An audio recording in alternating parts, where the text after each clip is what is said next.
जहाँ तक परीक्षाओं की बात है तो प्रैक्टिकल परीक्षाएं हमारी 20 फरवरी से शुरू हो जाएंगी और जो थ्योरी एग्ज़ाम हैं वो 3 मार्च से शुरू होंगे 10वीं और 12वीं दोनों के लिए।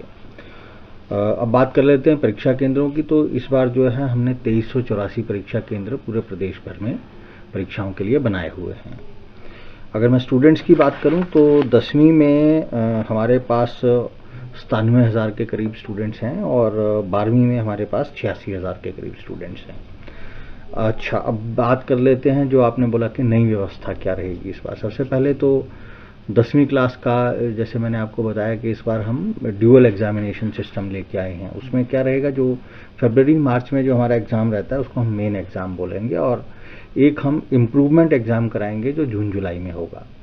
अब इसमें क्या अलग है, इसमें अलग ये है कि देखिए 10वीं में 5 सब्जेक्ट होते हैं और 5 सब्जेक्ट में से अगर हम पहले की व्यवस्था की बात करें तो बच्चे को 4 सब्जेक्ट्स में पास होना होता था। अगर वो 2 सब्जेक्ट्स में फेल हो जाता था तो उसको फेल माना जाता था, है ना। एक सब्जेक्ट में अगर वो फेल होता था उसको कंपार्टमेंट आती थी। लेकिन इस बार क्या हुआ कि अगर जो 5 कंपलसरी सब्जेक्ट्स में से बच्चे को 3 सब्जेक्ट्स में पास होना है, अगर 2 सब्जेक्ट्स में वो रह जाता है तो हम उसको मार्च के एग्ज़ाम में फेल नहीं करेंगे, हम उसको एक और मौका देंगे। वो जून और जुलाई में हमारे पास आएगा, उसको एसेंशियल रिपीट कैटेगरी हम बोलेंगे।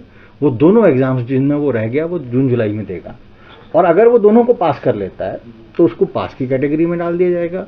अगर उनमें से एक एग्ज़ाम पास करता है तो ऑब्वियसली अपना कंपार्टमेंट आ जाएगी और अगर दोनों नहीं पास कर पाता तो फिर उसको हम एसेंशियल रिपीट कैटेगरी में डालेंगे, या मैं ऐसे कहूँ कि वो फिर फेलियर, तब उसका फेलियर माना जाएगा, ठीक है। तो फिर वो अगले साल एग्ज़ाम देगा। अच्छा, फिर इसमें एक और हमने कैटेगरी बनाई जिसमें ऐसे बच्चे जिन्होंने 5 सब्जेक्ट्स पास कर लिए लेकिन उनको ऐसा लगता है कि कोई 1-2 सब्जेक्ट्स का उनका एग्ज़ाम ठीक नहीं हुआ था या ठीक उनके मार्क्स नहीं आए हैं, तो उनको भी हम मौका देंगे, वो आएँ और 5 में से 3 अपनी मर्जी के कोई सब्जेक्ट चुन लें, उसका वो इम्प्रूवमेंट का एग्ज़ाम दोबारा दे दें।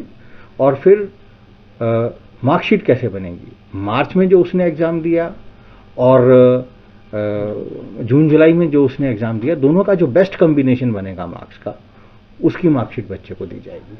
तो ये नई व्यवस्था हमने इस बार की है। 10वीं और 12वीं दोनों के लिए रहेगी? ये इस बार हम पायलट कर रहे हैं, पहले हम 10वीं के लिए करेंगे और अगर इसमें हमें कोई ज़्यादा समस्याएं नहीं दिखी तो फिर अगले साल हम 12वीं में भी इसको करेंगे। और जो कंपार्टमेंट एग्जाम रहते हैं सर, जून जुलाई में ये वाली होगी, ड्यूअल एग्जाम वाला होगा, तो कंपार्टमेंट एग्जाम कब होंगे फिर? इसी के साथ हो गया ना, ठीक है। इसमें अब वो जो बच्चा एक सब्जेक्ट में फेल है ना, वो भी इसी के साथ एग्जाम देगा। और अगर जैसे आपने बताया कि 2 एग्जाम साथ में देगा भी जून जुलाई में, उसके बाद भी एक में फेल रहता है तो तब कब होगा एग्जाम? तो वो कंपार्टमेंट कैटेगरी में आएगा, तब वो अगले साल फिर एग्जाम दे सकता है, मार्च में। अच्छा, मार्च में ही होगा फिर कंपार्टमेंट वाला एग्जाम? हाँ जी। ऊंचाइयों